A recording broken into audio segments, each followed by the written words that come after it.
Pigment International is very pleased and honored to be back at the home, and I call it home, of the Dusable Museum and Education Center. This is where Black Fine Art Month started over 5 years ago. And the Dusable Museum has been a steadfast partner every year, supporting us in every imaginable way, including around this conversation that we are re-engaging this evening. Director Perry Ermer, she gave us wonderful insights when we had the first conversation around our topic this evening.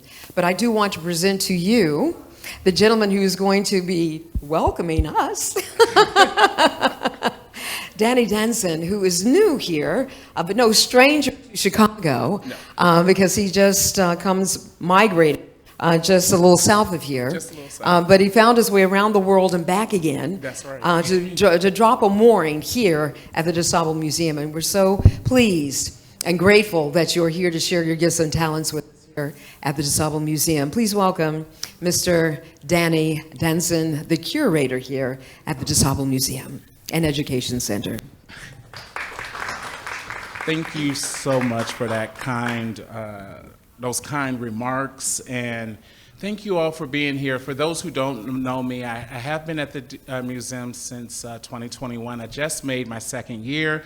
Again, my name is Danny Denson, and I'm the Director of Curatorial Services and Community Partnerships. And this is a partnership that is extremely dear to us. As you mentioned, we have been proud sponsors of Black Fine Arts Month, and we have worked closely with Pigment Magazine and Patricia throughout the years. And you know, this theme of monuments and what that means, both conceptually, figuratively, and even technically, is such a deep conversation that can go on for nights and nights, even though we're here for only a short period this evening.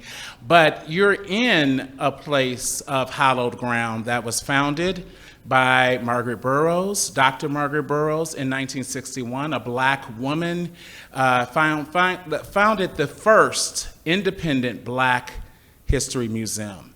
In these halls, we have shown the work of legends, Archibald Motley, Elizabeth Catlett, all the way down to Charles White, Kerry James Marshall, and most recently, Kara Walker. And just last year, we had an amazing exhibition, original exhibition for Dusable Museum from artist Nick Cave. Please go ahead and applaud that. So we understand the importance of historical and contemporary art by Black producers. And carrying on this mission that was established some time ago, I just want to say welcome to everyone that is here. This particular building that we're in is maybe the second or third building that the Dusable has been placed in. It started off in her house. And this building, though, was formerly a jailhouse. Isn't that interesting? Our roundhouse that we use for exhibition spaces was once the exercising and storage area for police horses, where they would be in stables. Now these are sites of liberation. This building is also built on traditional Native American Indian land. So that's a conversation to think about, to lead us through these conversations held this evening, are places that we stand in and on when we think of the past, present, and future. We think of healing, we think of collective growth, and we think of a fire mission that we are continuing to light throughout our work. Please keep those things in mind, and thank you so much for coming again. If you're not a member of Dusable, shame on you. Please see our website. We would love to have you, and I'm going to be here for the remainder of the evening. If I haven't met you, please let me shake your hand, and thank you all again for being here. Thank you very much, Danny Denson. It's wonderful that we're able to continue on with this wonderful, wonderful conversation, this discourse with Pigment Magazine. And by the way, I am Devorah Crable, and I am a charter member of Pigment International. Years ago when we first started this endeavor, we all kind of huddled together, threw our ideas into the mix, and the ladies have moved powerfully forward with it over the years. Often is said here, many of you who might know Dr. Burroughs, what is your legacy? And that was a question that was offered around the dinner table while we were hatching this wonderful idea. And Patricia said that this is her legacy. Let's give Patricia a round of applause. She is not able to be here with us tonight. She did want me to share this with you. Take care of your health. It is your greatest asset in life. Under doctor's orders, she had to be off her feet, but she's doing well. And she'll be up and running marathons next week, I am sure. Without any, I told Phyllis earlier today, I've talked to Patricia more times in one day than I have in 2 years. But please give Phyllis North a round of applause. She is the heartbeat of Pigment International. I don't know if anyone has more energy, more dedication than Phyllis North to this enterprise. So as we get this fired up, how many people really acknowledge or pay attention to the monuments that are here in Chicago? We have hundreds of them. They show up as monuments, murals, plaques, busts, sculptures. You see them all over the city. And I was walking down Michigan Avenue earlier this week and paying attention to what I had never paid attention to before, the monuments. And I was struck, and the only reason why is because of this conversation. And I thought about the Christopher Columbus statue. Now, I've been in Chicago for over 40 years. It's never been an issue. But somehow, in 2020, folks decided that statue was objectionable and had to come down. It's not there. No longer a reference point for me to even consider, for it to be in front of conscious, back of conscious, or any consciousness at all. So part of our conversation this evening will be regarding the significance of having monuments in public spaces and their service, their utility, the difference of them being in a public space versus being in a museum space. I am going to just move on forward with our panel. I had a little setup, a little introduction for you, but that's okay. We can get back to that later. I have joined us for our panel discussion this evening, which does stem from the Mellon Foundation. They decided to invest almost $7 million here in Chicago to take a look at the monuments and what's missing.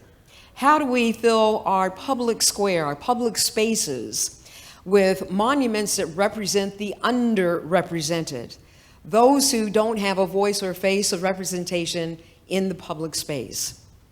And as I shared with you, think about for a moment what needs to be in those places, what is there now, what's been taken away, the impact of them being taken away. And when we do make the effort to put new things in, as is being funded through this grant, what should it look like? Who should be involved in that process? Whose voices should be held accountable or included in those conversations? I am going to start here to my far right. And we have an artist joining us here today. And she is working on a wonderful, wonderful project, which is over in the West Pullman area. It's called Roots and Blossoms and the Black Blossom Project. She is a renowned artist of her own right. And because this just went blank on me, I'm going to let you tell people what you want them to know about you while I pull my notes back up. Hi, everyone. I'm Jade Williams. I'm an artist here in the city. And slight correction, my organization is called the Black Bloom Project. And together we're working with We Sow, We Grow, which is an urban farm out in West Pullman. And our collaboration with the farm is called Roots and Blooms. Our collaboration was lucky enough to be awarded one of the grants through DCASE's Together We Heal Creative Place program awards. And so with that, we are working to essentially transform the farm space over in West Pullman, bring healing works to the area, and work with the community on a variety of plant-based projects that involve both textile works and earthworks and eradicating a bunch of different sculptures that will be out in that area. So, yeah. Great. Thank you so much. Yes, please give her a round of applause for the wonderful work that she's doing as an artist. And we have a woman who's been a longtime inspiration in my life, Naomi Davis. Many of you all know her from Blacks in Green, and teaching us for years about the merit of growing your own food and what it means for our good health and our sustainability personally. And now she has a new endeavor, several endeavors. But tonight, in the capacity of buying, purchasing, renovating, and turning into a museum, the Emmett and Mamie Till House, for us to have that remembrance and that understanding of that significant moment in history. Naomi, share more about you. Okay, thank you, Deborah, and thank you, Pigment International. We are the authors and the teachers of the 8 Principles of Green Village Building, which we say and offer as a whole system solution to the whole system problem, common to Black communities everywhere. And we say that if you practice the 8 principles in your walkable village over an arc of time, you will achieve 2 magnificent things. You will increase your household income via the new green economy, and you will establish an oasis of resilience against the harms of climate crisis. So we're environmental, we're equity, we're economic, and we are working at the intersection of entrepreneurs, workforce, and customers to build economies in energy, horticulture, housing, tourism, and waste. So we believe in this thing we call the walk to work, walk to shop, walk to learn, walk to play village, where African Americans own the businesses, own the land, and live the conservation lifestyle. And so we're working in that context, among other things, to really use the arts. Sister mentioned healing, and we understand we are desperately in need as a people for healing, that we have the power, the magic within us to heal ourselves, and to catalyze that healing through the arts. And so we, in that context, have brought the Emmett and Mamie Till Mobley House, Museum, Garden, and Theater into our portfolio of works as a really beloved, cherished, we see it as an international heritage pilgrimage area. We consider it sacred, and we are honored to be working with sculptor Richard Hunt to create a commission in front of our garden area. He was born in West Woodlawn, which is our walkable village 8-block area. And we're looking at, we've hired a curator. We're not announcing who it is yet. It's gonna be a big deal. And the idea that we are working with community, we're working with international luminaries, we're working with you, and we're exploring how do you express the Great Migration triumph.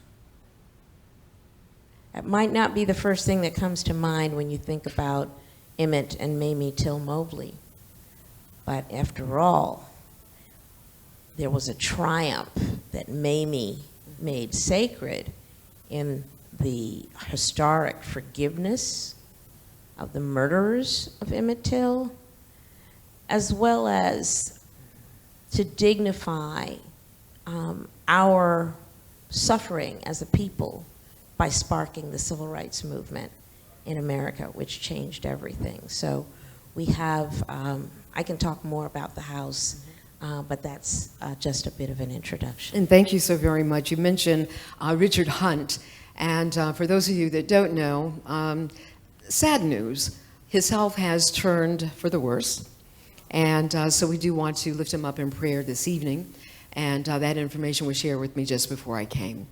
So he's certainly one of our great public artists with many installations that offer inspiration. Not only is he just a profound artist, but the messages that he offers through his art have to be appreciated and respected. And now over to my left are 2 individuals I've had the privilege of meeting for the first time this evening here today. And Jen Ash, and you are with the Chicago Torture Justice Memorial Foundation. And she has joined in her Mark Clements, who is a Chicago police torture survivor. Please share more about the foundation, and please share more about your experience.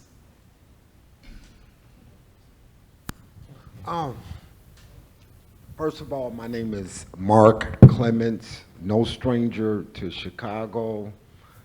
Being someone 16 years old, taken to a police station and tortured in my genitals and testicles, in which police officers for decades were allowed to basically terrorize black and brown people and saying that they committed crimes. You know, as we speak about the memorial, and we have just spoke of this Columbus statute, we as a people, I knew Dr. Burroughs personally, and I think Dr. Burroughs is jumping up somewhere because she knows that I'm pretty outspoken.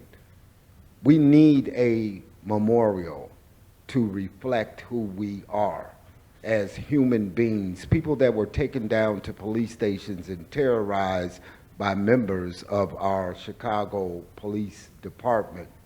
This city has paid out millions, close up to billions of dollars over the past decade in just dealing with wrongful convictions and tortures. So before I turn this mic over to Jan, I want each and every ear in here to take away me being your son, your brother, your nephew, and being taken down to the police station, terrorized, while 4 people who were killed didn't receive justice.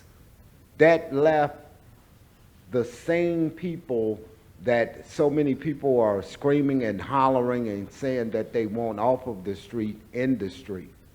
So we as a people, if we ever want to change, we gotta fight for something.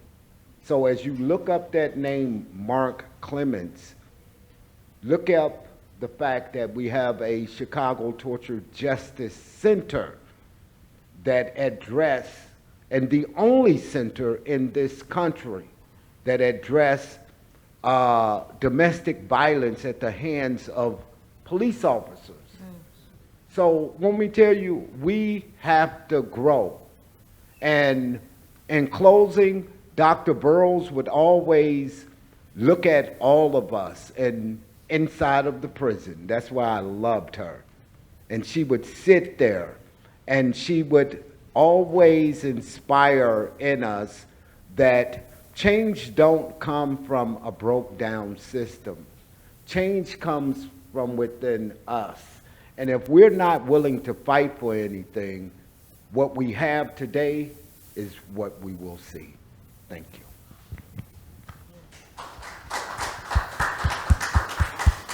Thanks, Mark. My name is Jen Ash. I'm the Executive Director of the Chicago Torture Justice Memorials Foundation. I'm an organizer, I'm an academic historian, and I currently work, my focus is to make sure that working with Mark and other survivors of police torture here in Chicago and organizers who fought for and won the reparations package for survivors back in 2015, that the memorial comes to fruition. It's been 8 years since the city promised the memorial, and we finally have an administration who is backing up that promise with actual dollars. And so my job is to make sure that the project is managed and the funding comes in to hold the city accountable to that 3 administrations in from that date of promise. Yeah. Great, thank you so much for sharing. As I was sharing with you earlier, this conversation is stemming from the foundation, the Mellon Foundation's grant. And here's what they have to say about this grant that they are issuing. Monuments and memorials, the statues, the plaques, markers, and place names that commemorate people and events are how a country tells and teaches its story. So when we take a look at all those monuments, and as you were sharing, they let us know where we've been, where we are, and where we might go, and how we might collectively move forward better as a nation to create that more perfect union that we all speak of and desire to have. There were key questions that they did want to address in this process. What story does the commemorative landscape of the United States tell? So when we take a look at the monuments that currently exist, what are they telling us? Who are we instructed to honor and uplift, and who do we not see in these potent symbols? Does the civic landscape show us an accurate portrait of who we are as a nation? So these are the three primary questions I would like for our thought leaders and practitioners to address today, from the various spaces where you stand inside of this conversation. And all of you, each as you have shared, have a unique place and a very powerful place to stand. So I'm going to start with you as the artist. And you have public installations, you do installation work, Jade. What is the thought process that you give to your installation works? What are the considerations? Do you take into account the people and the communities that you're servicing? Or do you say, well, this is my art, look at it, and then reinterpret it through the prism that you bring to it?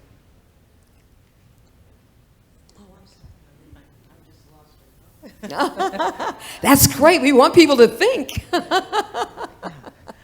I think as being an artist, it's really a kind of back and forth process of thinking about both what it is that I want to communicate and also, who the people are that are actually going to interact with the work, the space that it's going to be in. And being an installation artist, the space is really something that's in the front of my mind pretty much at all times, because that will drastically change the way that the work is read and received.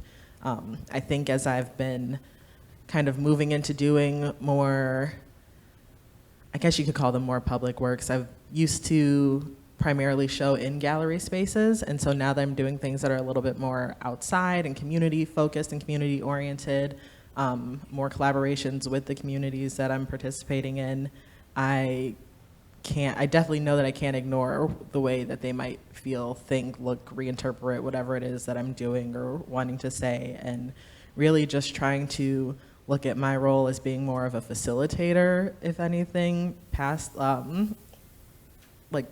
more of a facilitator than just a creator. It's like, if anything, I'm trying to, I have like my jumping off point of what I want to say and what I want to make, but I'm trying to really make sure I establish a safe place for all of us who are going to be involved to, what's the word I'm looking for? Contribute whatever ideas that, we all have regarding this thing that I've kind of initiated. So does that kind of answer the question? Yeah, it does. Okay. And your end game with the work that you do is, again, to have people to appreciate the environment, the ecology, and the merit of growing own food. And similarly, as Naomi Davis does. Yeah, I recently did a fellowship with the Economic Securities Project this past year, and we were doing a lot of work around guaranteed income and trying to change the narrative behind that. And between that fellowship, the Together We Heal grant through DCASE, just been really trying to get more involved with the different communities that are out here doing more activist-based works. And I had the privilege of going on a tour with Sharman Thomas, if anyone's familiar with his Mahogany bus tours, and he's the unofficial Chicago historian. Highly recommend, by the way, wonderful tours. But he made a statement about how his views on like the role of art and artists within activism work and social justice-based works is to really just inspire that change and, kind of be the person that gets people talking about things. And he talked about the ways that there's so many people out there doing great work already. As you can see, just with the people we have up here on the panel, they're all doing the hard things that we all don't necessarily have the know-how or skills or connections to do. And so when I started to think about those things, started to think about, what it is that I can contribute, being an artist, the one thing I know that I can do is, make things look nice and really just make space for people. So if anything, I just want to be out there kind of creating those spaces for us to come together, and really just hoping that when someone sees the work or interacts with the work, it at least sparks them enough to, be like, hey, maybe I should pay more attention to this, or you know what, I thought this about this thing, but now this is kind of shifting my view about it. And if we can get enough people to kind of get those internal feelings, that's how we can start to mobilize and move things forward. Great, thank you so much. I'm going to shoot over here, and Naomi, I'm going to come back to you. But I wanted to know from your perspective, Jay brings up a couple of very strong points about the activism of art, the role of art in terms of it having a role in social activism, and the merit of having interaction, using art to stimulate conversation and to move people to a greater understanding of what we don't need to do and what possibly we do need to do. Is that the intent of the work at the foundation?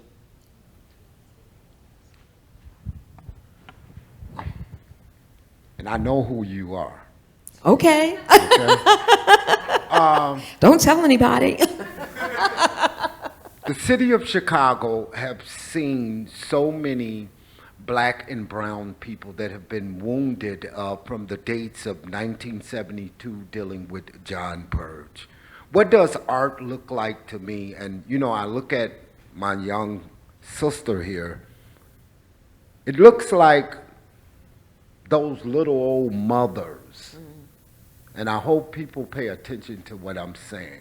Little old mothers, because that's how we were freed. At least it was contributed towards our freedom. The noise that were being made in these streets, without them, we would be still caged. And for my black brothers and sisters, if it wasn't for Caucasian people, we would be still hemmed up inside of our prison system. So as we speak about monuments and what should it reflect, I think for the next generation, it is so very important to reflect the hard work of these women that stood, I'm talking about on the battlefield. You're looking at someone who spent 28 years inside of a prison. I was called a liar by, guess who? Blacks and whites. People that were a part of the criminal justice system that were making money off of us. So the memorial comes in wake of this reparations package. Want me to tell you, it's a start. But it reflects racism. It reflects what they say, a form of Negroes being compensated by a system that does not want to give them justice. So it gives them $100,000 and says, survive. Think about that. Think how quick $100,000 can go. What you going to do? So we are in a racist environment right now today that don't want to hire men and women who come out of prisons, but we're complaining about the violence in the middle of the streets. We can't have it both ways. And change to me looks like giving some type of recognition to those little old women. And I'm talking about they were old and had to be out in those streets and to scream in the faces of racism and to demand justice. And they delivered, I would say, some of us. There are still hundreds upon hundreds of men and women that still remain to sit behind these prison walls. We just don't need a torture center. We just don't need this memorial, but we need identity. And that would come through the form of putting those little old ladies in some type of monument where I used to throw rocks at this building as a kid. Yes. I remember when the older people would come. So I will shut up by saying, guess what? Give us our identity, and I'll be happy. And my follow-up question for you, and Jen, you can respond to this as well. So what happens when the contemporary sentiment that would support you today shifts, as it did with Christopher Columbus, right? And they took that statue down. We no longer want to support. How do we make that center, that memorial, remain relevant and sustainable as something that is a hurt that our society did that we might call inhumane, so that we never do it again? How do we make sure it remains viable and relevant? I'll speak to the art question first. So CTJM, before we had our foundation is the 501c3 arm of CTJM, Chicago Torture Justice Memorials. Started back in 2011 as a grassroots organization, calling upon people to submit works of art, to submit what could be memorials, to honor survivors and to document the struggle and to document the ways in which people had resisted. And I think resistance is very important in all of these conversations, so that we're not only focusing on the torture or oppression, that we're also focusing on the ways in which people have resisted. But they created this call for people to submit art, to submit speculative memorials, and dozens of people submitted them. And it came after the fact that even when John Burge was put in jail, and he was never put in jail for torture, by the way, it was for perjury, he got 4.5 years.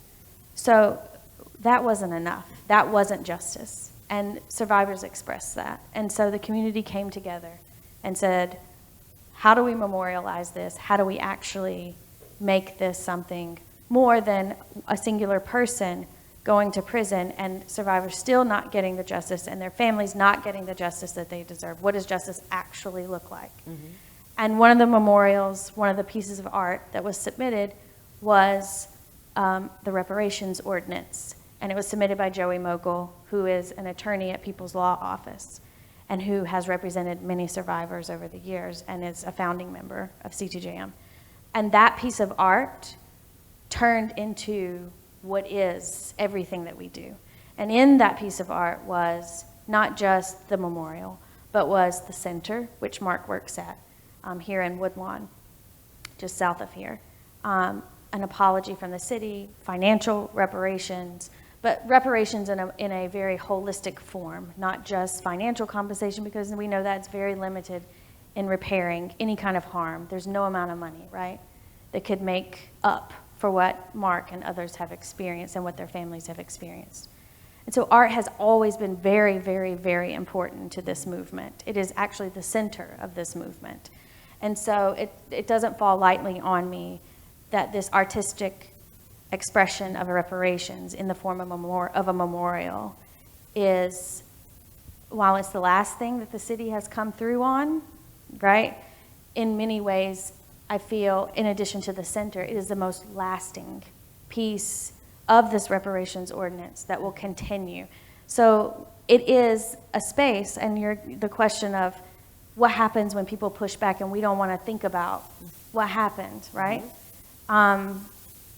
And the answer in my mind to that is that, first of all, John Burge was not the first person in the police department to torture people, and we know he's not the last, right? We have endless names of people beyond John Burge who were tortured. And we all know that policing is violence, right?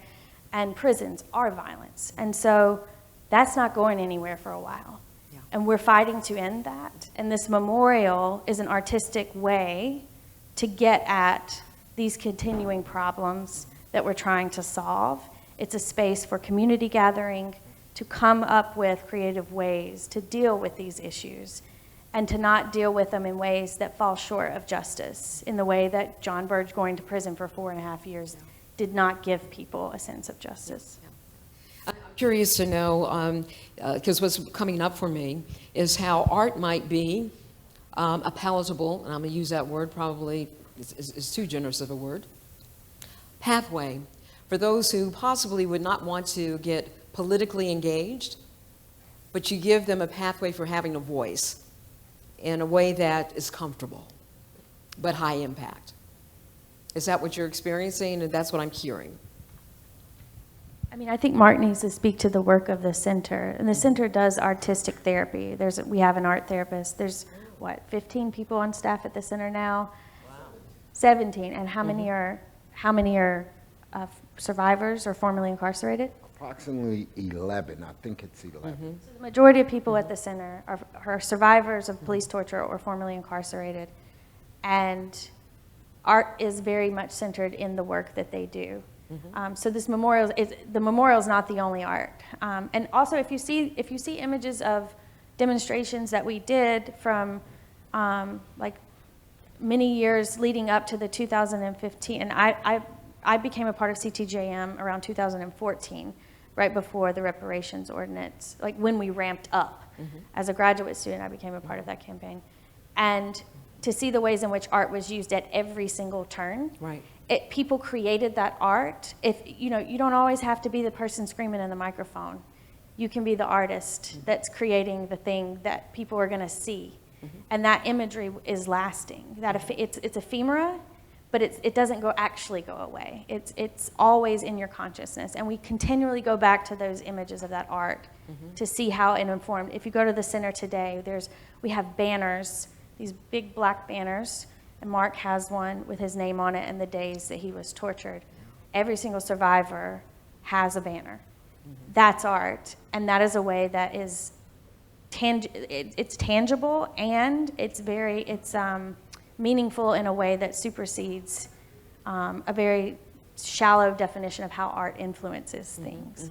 It's a part of the movement, and it influences it as well. Right. So, I'm hearing on your side how art can heal, and how it can, and almost as powerfully as your ballot at the ballot box, can get people politically, civically engaged. And let us also recognize that for Margaret Burroughs, she had a very powerful, long-standing prison ministry, and art was a key component of what she did behind bars with the inmates. And that tradition is still being carried on with Queen Mother, and third and fourth generation family that's been doing prison ministry work. So we want to thank you for that. Naomi? When I think of the Emmett Till home, what comes to mind for me is how in contemporary history, we've had black men to play a seminal, pivotal role in changing the trajectory of what happens in this country in terms of our history and our public policy when it comes to atrocities against black men and against black people. So when we take a look at what you're doing with the Emmett Till home, what role will art play in defining, describing, bringing people in for it to heal, to possibly even engage civic engagement? Well, I can't tell you what a key element of our opening exhibition will be, because then it wouldn't be a surprise. But it's gonna be very, very much revolving around art telling the Emmett story. It's going to revolve very much around interactivity with the art. One of the things we discovered when we bought the home in 2020 was that people around the world had a relationship with that story. And we got the cards and the emails and the social media contacts, and people were deeply moved in their own ways, such that it's clear that it wasn't just the movement that happened. It was a soul work for people, what they took from the murder, how the murder influenced their worldview, and how they carried themselves in America as Americans. So I want to say that on the first floor, and I'm holding this up to show you a picture of the Till House here. The Till House Oh, okay. Okay. When I stumbled upon the Till House, just in walking my village, it was boarded up like any ghetto, flipped out, dipped out property. We had no leverage in buying the house, so we bought it sight unseen. We had no idea what we'd find inside. And as the legend goes, we had a celebration after we closed on the sale, and we had dinner, and we had wine, and we all transported over to the house with the keys, and we were going inside. And what we discovered, none of the keys worked.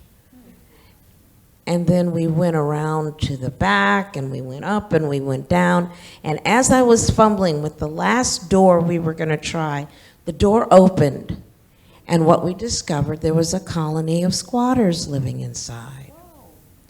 So what I want you to understand is that what makes something a treasure is a declaration of value. The same house that the ghetto flipper owned became the house that Blacks and Green was stewarded. And it meant two very, very different things to two very different constituencies. And so we have the great honor of being the beneficiaries of furnishings from the Women of the Movement film. You may remember it from ABC, ran in January of 21, a 6-part series. They've gifted us with the furnishings from the set of the house, and so we'll be establishing that milieu upstairs on the 2nd floor as a way for people to steep themselves in that moment. Because you know, millions of us went south for the summer. That's a Black thing, except we came back, right? And so there's a sacred sense of the journey that we want to create there in that space. And if you've never been to the August Wilson Community Arts Center in Pittsburgh, they've done an extraordinary job with bringing the art of that artist into the space, into a replicated living space. So when the staff goes on retreat, we go to these places to study how have they brought that incredible human being to life inside of a context that matters to Black people. On the 1st floor, we will have a revolving art exhibition. And as I said, I'm not telling you how we're opening. Okay. But I do want to say one other thing when you want to circle back to me about the evolving definition of a monument itself. That's what I was getting ready to go to. Okay. But let me ask you this, and throw this into the mix very quickly, because I do want to get that. Because in the difference between these monuments being in public spaces, because part of the response is tear them down and bring them into the hallowed halls of our museums, where you're going to have a limited audience. When you have millions of people that will walk down Michigan Avenue and be exposed to maybe these, and I just use that as just one example, but you have more people that will be witness to those monuments, spark conversation, be engaged, versus coming into one of our wonderful museums. And that's not to discredit our museums or their homes, but it's just the reality. You don't get the same foot traffic. So is it a real response to tear them down, shut them down, and move them someplace else? No. Oh. Go. Okay. I just want to uplift Amanda Williams' project that also got Mellon funding from the same grant, because I think that it is a very creative and unique way to address this very question, in that the George Washington Monument here in Chicago. And Washington being the most common last name of black folks in this country, and we all know why. And she's taking that and doing something with that at the Washington Monument as a way to critique the ways in which we've allowed slaveholders to be memorialized and honored over and over and over and over again, and also acknowledge oppression, right? And the ways in which that interfaces with people's everyday existence today. So I respect that example. I'm a historian. I have lots of opinions about what we do with those monuments. Tear them down. That's my response. At the same time, I don't think that doing that loses that history. People who have generationally been oppressed still hold that. Yeah. That history is going nowhere. Yeah. The impact of that is going nowhere. And so the Columbus Monument, centering indigenous voices in that, is very important. Listening to those people, that's what I feel is important. Yeah.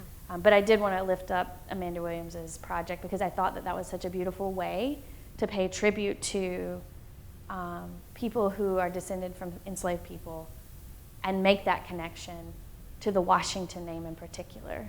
Yes, yes. Yeah. And you know, one of the things that came out of our initial conversation, and Director Perry Irmer was a part of that, and gave us a thought that all of our histories are additive, because at any space and time, the piece that you create today represents that moment in time. And now we can fact check at a push of a button.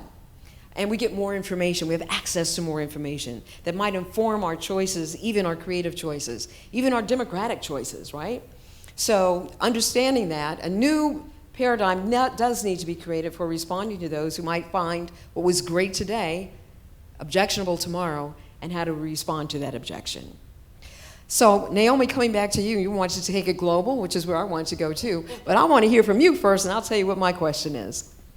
Well, the idea that a monument, you probably all remember when Pullman was declared a national monument a few years back, and we think of a monument as a thing in a place, and yet the National Park Service has just evolved or pivoted somewhat in defining that thing called a monument by defining a till monument across 2 states and 3 sites. Those sites are the courthouse, where his trial was held, the Tallahatchie River Landing, where his body was exhumed, and Roberts Temple here in Chicago, where his funeral was held. And so as an auxiliary component and further sort of evolving the idea of a monument, they've added affiliated sites to the definition of monument. And so our beloved Emmett and Mamie Till Mobley House, Museum, Garden, and Theater is now one of those affiliated sites. So we're a monument, doesn't necessarily fit that vision that we have, like the Vietnam War Memorial, or, but I do want to say that the family of Till, Wheeler Parker and Dr. Marvell Parker, who are stewards of the Roberts Temple, Emmett's cousins and family who live in Summit, the Summit house where he lived, the graveyard where he's buried here in Chicagoland. All of these have an experience that they offer as a collective, as a collective. And I want to say that where the art is also going to be anchored in our site is that we're building a a small community performance center right next door to the house, because the griot, the storytelling, the intergenerational way that we connect what we declare, the value, the virtue or the vision that we declare, is our interactive statement as art, when we determine what does a place mean, what does a happening mean, and what did the acts of defiance mean. Mable-Mobley defied everything when she forgave the murderers. And when we talk about art, well, we spent the last 6 years building a garden, the Mamie Till Forgiveness Garden, just a half a block down the street from the museum, as an act of art, as an act of resistance for hatred when justice is not delivered. Yeah. Did a lot of work over in Inglewood where we did creative placemaking. And wherever we put those gardens, there was no violence. It was considered sacred ground by everyone. So there would never be any violence in those spaces. But Jade, I want to come back to you, because certainly with George Floyd, the images of him, not only are we doing multimedia with it being showcased around the world via the cell phone, but all the murals, the street art that emerged out of that movement. And going back to what the Mellon Foundation says, is that the art tells our story as a nation. So those images went around the world and told our story. So was there a new kind of a consciousness raising moment in the artistic community to understand the power of art? Behind George Floyd, that whole episode in particular. Yeah, so actually my organization, the Black Bloom Project, we began right during that same time. I was sitting on social media one day scrolling, and I actually saw someone else's post on Twitter about Breonna Taylor's case. And the exact quote, I'll never forget it, it said, "They're trying to bury her case. They're trying to bury Breonna's case." And that just jumped out at me instantly, like, what is this? What are they talking about? And as soon as I read into it, I believe that was in May of 2020, and I saw that it had happened back in March. My mind was just blown, tears, just like all the emotions. And it was really in that moment where I realized how I could take the work that I was already doing and apply it to something greater. And so I was working on a whole plant-based garden project myself, but I'm like, no, we really just aren't safe anywhere. It's like we're already sitting here in this pandemic, there's so much violence happening, and just really wanted to find a way to make both myself feel safe within this world and within my body, but also just, any other Black woman, anyone who holds, all of these different marginalized multiple identities that we all have. It's like, what is it that I can do to create space for us to all feel safe, both within ourselves and with each other? And so that's really the foundation of what my organization was founded on. But with that, we have been working since 2020 to create a sort of traveling memorial tower, and we'll actually be doing a launch of it tomorrow at the We Sow, We Grow farm space. But we're really just trying to figure out how to kind of create a monument, create these memorials that both honor the processes that we've gone through with trying to create these safe spaces, both internally and externally, and as well as honor all the different lives and stories that we've come across through doing this work, and really getting people involved with kind of sharing just what's going on in the world. It's like we have our starting point of what we want to say, but being able to have these other hands and voices in it, giving people the agency to create something and contribute to it, like you said, does kind of turn things into these kind of sacred spaces and sacred moments. And even though the project was started on something that was a little bit more political, it's really turned into a monument for all of the things that we've all been experiencing collectively. And I think having it done in this way, I don't think I mentioned it's a fiber-based tower, so most of the project will be done through fabric and softer things, which really goes against what I think monuments, memorials are made with. You know, they're usually made to be so permanent and yeah. hard, and I believe traditionally masculine, and so using these softer materials, focusing on like the care that it takes to create something out of materials that are so delicate and not in a fixed place, and moving it around and having all these different hands in it. Yeah, it's a Wow. process. But you know, there are two things on that, around that, because one, it speaks to how organic life is. Yeah. And maybe that's the answer. Maybe we shouldn't have permanent installations. Yeah. Because it really isn't a true reflection of life. Life is always evolving and changing. So Right. food for thought there. But also what you just shared is how we find our sense of humanity, our shared humanity inside of that art space. And it also, Mr. Clements points to the graphic picture of our contemporary inhumanity to human beings that we would like to think does not exist, but it does exist. We see it in the streets, our urban streets every day. And the same kind of brutality is happening in the jailhouses around the country.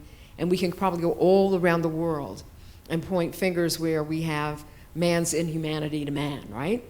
And now we're able to see that articulated through the art. Another demonstration of how powerful art can be. I want to open up the floor to our guests. If you have questions, please bring them forward. And I did have this other question, Mr. Denson, if you want to jump in this, we talked about this briefly, because Mr. Denson has been around the world. So when we were going through George Floyd, he had the experience of being able to capture through his networks how it was being received around the world. So when we talk about how our story is being exported, and then our role of what we must do to control that narrative, or at least have a voice in the say of the narrative that is going around the world, saying who we are, was very clear and present. But could you mind joining us here and just grab the mic here and speak to what your observations were? Yeah, he captured my imagination, so I didn't want you all to be deprived of what he shared. Mm-hmm. I think in adding to what's been discussed, and particularly during that time when we think of the different activations and activist moments through the umbrella of Black Lives Matter and so many other groups that were just working under that mantra at that time, I often thought about the topic of Black Lives Matter, just the words. I understand what it means and what we imply by that, but linguistically, just flat out, I had an issue with the term because I felt it was it was a beseeching to matter, and I don't think lives mattering was ever a question. I think the fact that lives mattered so much that they were being stomped out.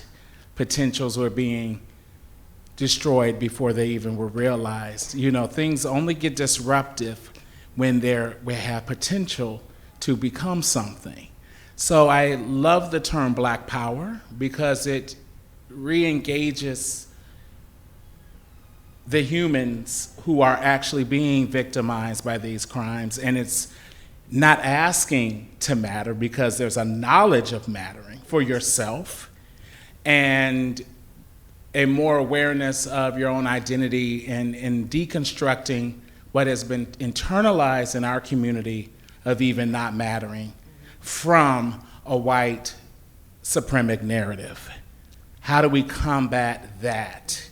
How do we not affirm ourselves vis-a-vis an external source and say, I matter, but look inward and say, yes, everything was a lie. I've always mattered, and I do. And if you decide to believe in that or not, yes, there are dangerous ramifications for that, but the biggest danger is when we forget or when we completely disassociate, or when we hurt and harm ourselves within due to the narratives that have been built around us. So my question is always, you know, I love that Mellon or so many wonderful organizations supply funding and resources. But the question of healing through the act of memorializing, and you know, art of memory is meant so that we don't forget. Gravestones, grave markings all over the world, Mexico, the Day of the Dead. There's so many rituals of marking what's happening long gone because the visualization of it helps us to remember and also helps us to dissect trauma that we might be holding but don't even know the connections to. So even though certain monuments may be destroyed and we can't see it, there's a traumatic response to something that's not even there anymore. And then, you know, so basically what I'm saying is building these monuments within ourselves, deconstructing a societal problem for ourselves. And if we create something where other people want to take a seat at and help, of course, we're always dubious with aid we receive. However, there's nothing doubtful about looking inward and realizing your worth.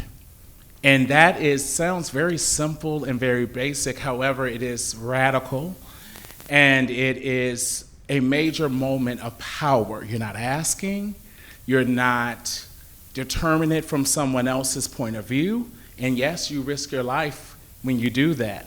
However, when the world decided we were human enough to start marching was when a knee was on the neck. And I always say, if you woke up and saw that clip on your news station and you went home, or you had breakfast with your spouse, fed your babies, went to work, like nothing happened because that person did not look like you, you have a fundamental problem with racism because you're not associating humanity with that person.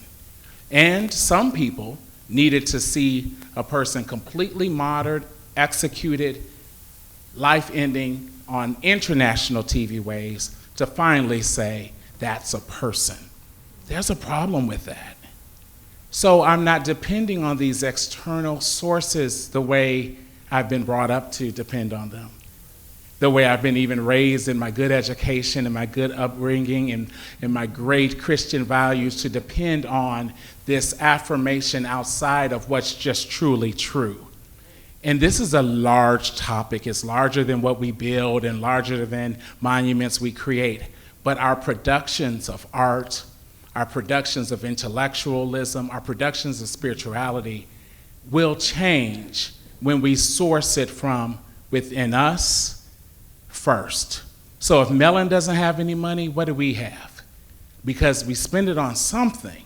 And if we were to take account of it, I bet you it's a lot of stuff that makes us feel better because we have on a label or drive a certain car or live in a certain neighborhood or a certain house in a certain place. But what are we actually building is something for us to be acceptable and something in front of something that does not even acknowledge our own humanity. So what do we acknowledge independently? So I'm interested in that question for us to think inward, collectively, individually, to think about the violence that happens within our houses. So many of us die of a broken heart, far more than a police stick, gun, or slur. But that still comes from a white supremacic notion that has been internalized for generations. We have to flip a switch and determine where our worth lies and watch what gets produced out of that. Watch where these lands of healings come about. Watch where our monuments rise. If they knock down theirs or not, what are we building for us is always my question. So that's what I have to say about it. And we thank you for that. Thank you very much, Mr. Danny Danson, right here, curator at the Dusable Museum. Are there questions from the floor? If not, I'll have all of our guests to, do I see a hand? Nope, okay. Just to start with you, Jan, if you have closing remarks. There's one Is there question. someone? Oh, come on up. Stand up at least, okay. I actually had a question for you, the artist. Seeing that you do installation work, especially in the community, I wanted to ask how you include the community in your work. I'm glad you asked that because I was thinking about that. I'm like, I don't even think I mentioned one of the main parts. Yes, so with my collective, the Black Bloom Project, one of our main goals is to be hosting workshops that we're calling garden parties, but essentially they're floral making workshops where people can come and learn how to make these kind of imaginative fabric-based blooms, and the blooms are what we will be using to embellish the tower that we've been building. So essentially, that's like the biggest way, is like everyone's hand is getting involved through doing the actual work of making the bloom and kind of participating in that ritual, and then coming to the designated space of where the tower will be placed throughout the year and helping us to embellish it and kind of build that traveling garden space. So, yeah. Any more questions? Did I see a hand? You know I can't see past this first row. So you got okay. Yeah, right, okay. No jokes from the peanut gallery, okay. But I will say this, I tried to go and get a driver's license the other day. They said, go and look in the little thing there. I said, okay. And they said, Ms. Crable, you will not get a license. Jan, would you have closing remarks to share and keep us motivated and engaged? Yeah, a call for support. We have identified land here in Washington Park where we want to build the memorial. And in the 20th Ward, Alderman Jeanette Taylor's supportive of our effort. We're working with the city to make sure that this happens. We'll be going through the community engagement process with Alderman Taylor's office soon to ensure that everyone in the community has a say about this memorial, and hopefully that you support, that the residents support this memorial in the neighborhood. And we're having a fundraiser on November the 8th. And you can go to ctjmfoundation.org to find out about the fundraiser. And the fundraiser benefits programming. We pay survivors for everything that they do with CTJM. We believe in that wholeheartedly as a survivor-centered and survivor-led organization. And so the money that came through Mellon is for the construction of the memorial. So we have to continue to raise dollars to operate and to be able to engage survivors and their family members and do that in a responsible way. The fundraiser also will benefit the center that Mark works at here. And the center's address is 6337 South Woodlawn. And it is open not just to survivors of police torture under John Burge, but to anyone who has been affected by state violence in any way. You can receive services, family members can receive services there. Great, and I think if you saw the slides flash by, I'm afraid to touch this thing, it might go out again. But that contemporary building is the center that they will be building, and that's where your donations will go towards that, and to make sure it reaches its completion. Mr. Clements, before you start, let me first acknowledge you for being a survivor. Can we give him a round of applause? You survived what many people did not. So we are grateful that you survived, and you're here to share this story and to offer direction for us so that we will know how we need to respond to make sure what happened to you doesn't happen to anyone else ever again. Yes. And you know, as you look at my human body, you're not looking at many different faces that are incarcerated inside of our jails and prisons. You know, the fight continues. I knew Simon, that was Emmett's cousin.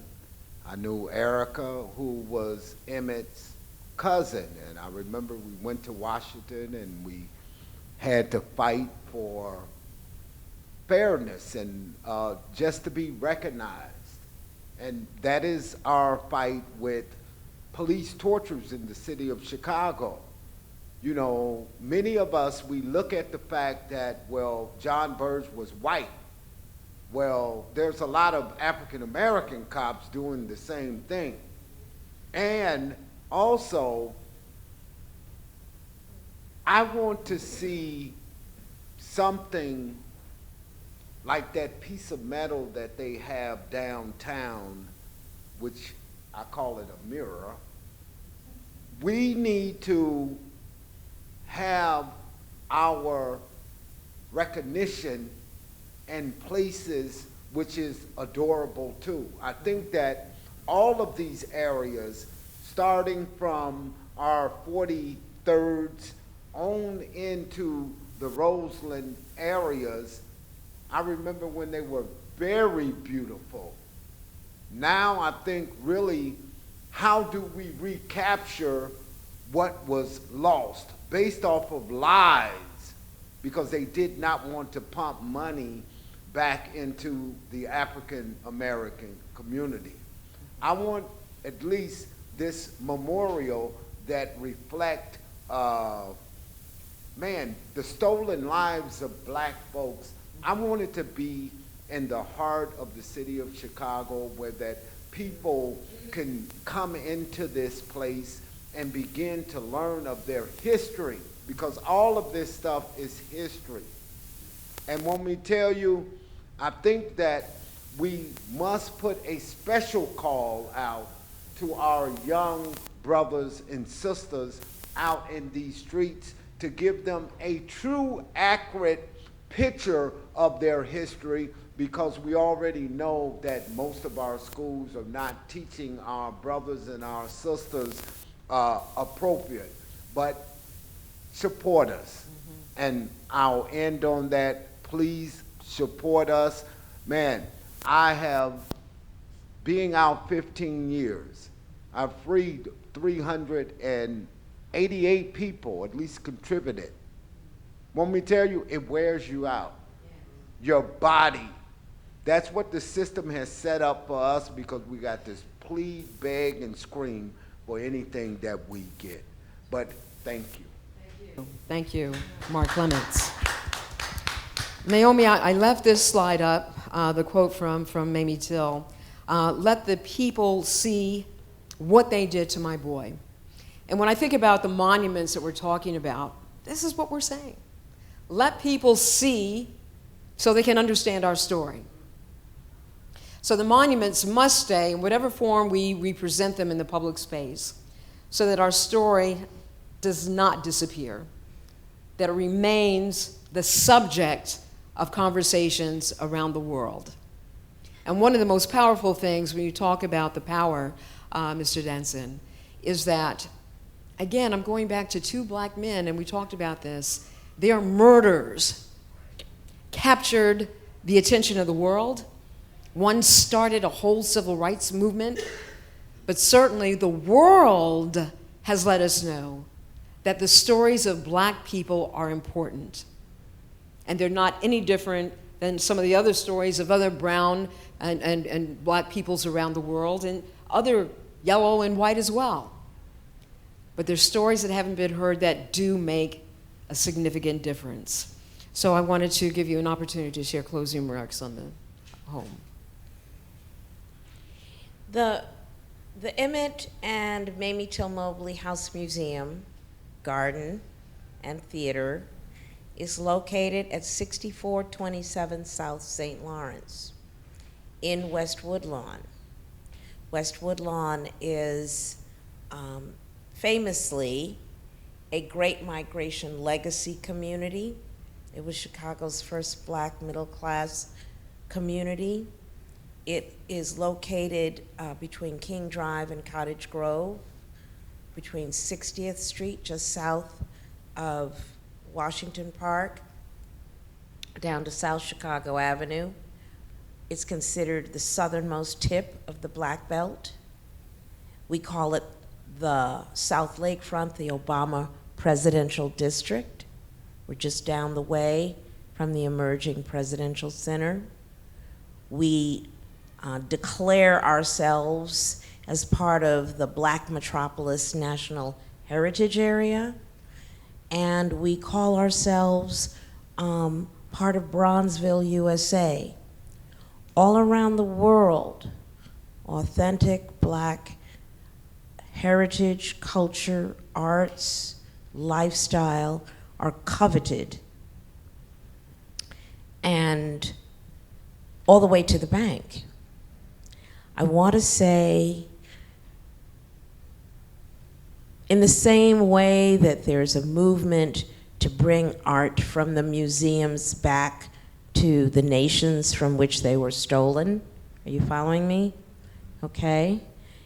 In that same way, we don't have to, but we want to, because of our inherent understanding of our own value.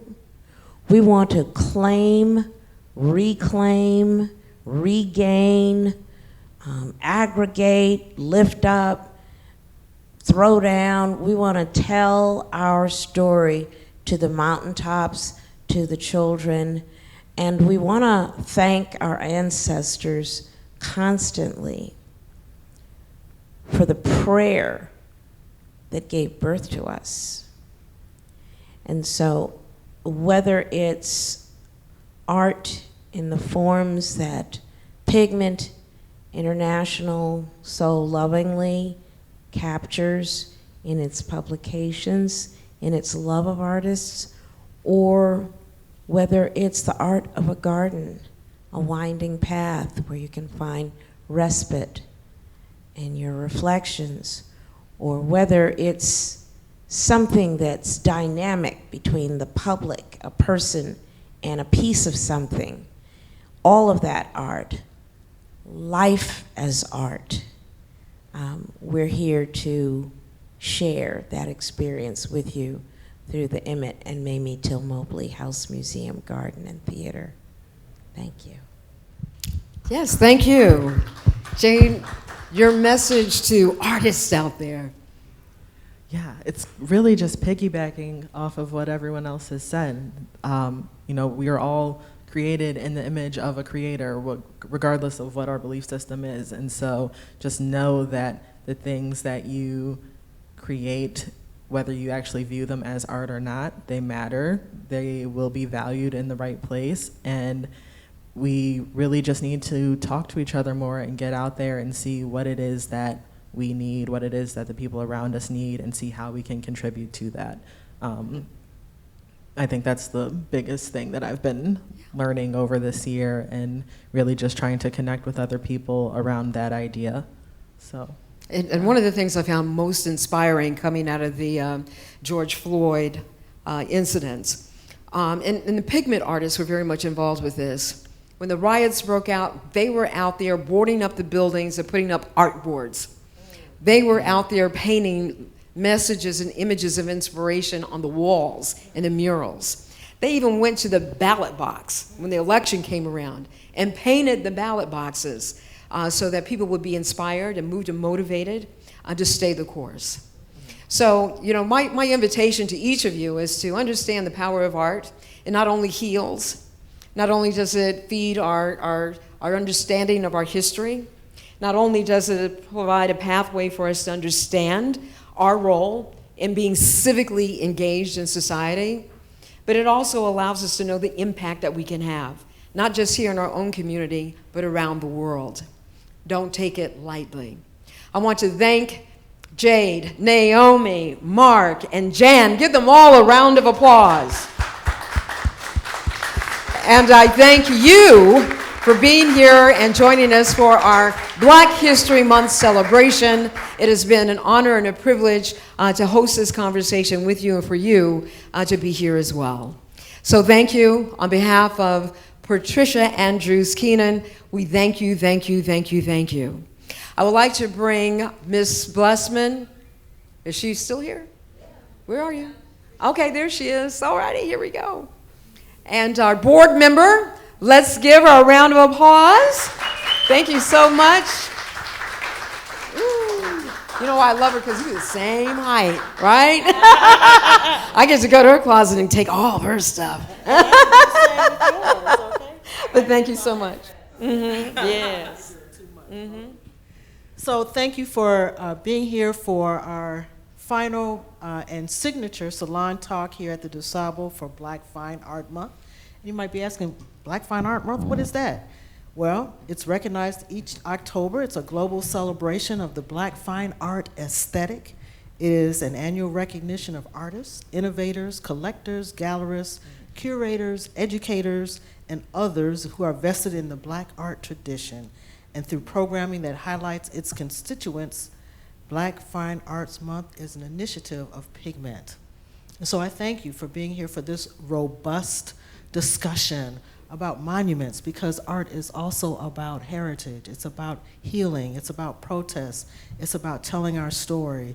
It's about seeing ourselves reflected in what it is that we see around in our community and what it is that we have experienced. I'm going to keep it short. Pat has asked me to say some thank yous. Thank you for the Dusable Museum. Particularly Perry Ermer, who has every year sponsored the ending signature salon talk for Black Fine Arts Month. She has been a steadfast supporter, and the whole Dusable community has been a steadfast supporter of Black Fine Arts Month, and we appreciate that, the consistency of that. Patricia wanted me to say thank you to you, Devorah Crable. Thank you. Okay, moderator extraordinaire. And she was listening. I had it on. I did a Zoom call, and she was listening and has been listening to this whole thing. Thank you for stepping up and stepping in at the South Shore Community Arts Center and here at the Dusable. Thank you. To Joe Jones, our videographer, thank you for your steadfastness and your continued artistic creation. He was also one of the people who worked on the latest edition of our Pigment magazine back there. And then she says, to my ace, Phyllis North, thank you for being Pigment's field general, keeping all the trains running on time and on the right track. Yeah, there you go, there you go. Mostly, thanks for being my bestie. You can truly appreciate the saying, it takes a village until you see it work. Certainly for Black Fine Arts Month 2023, it has done just that. And for all of you who have sent your good wishes, your love, and your prayers, they have been received, and I am on the mend. Okay. Thank you. Thank you. Patricia Jones-Blessman. One of our avid supporters. And again, give another round of applause to the Dusable History Museum Education Center. It's always an honor to be in your house, and Perry Ermer's house, now your house. And also want to acknowledge the Mellon Foundation, and who else? We had a couple other foundations here to recognize. Rolling Out magazine as well. We do want to acknowledge them, the Dunham Foundation. And we want to thank you again for taking time out of your very busy schedules to spend some time with us. Support the arts, be an artist, know that each and every one of you is an artist. Enjoy the artist in you. Thank you for being here, and good night.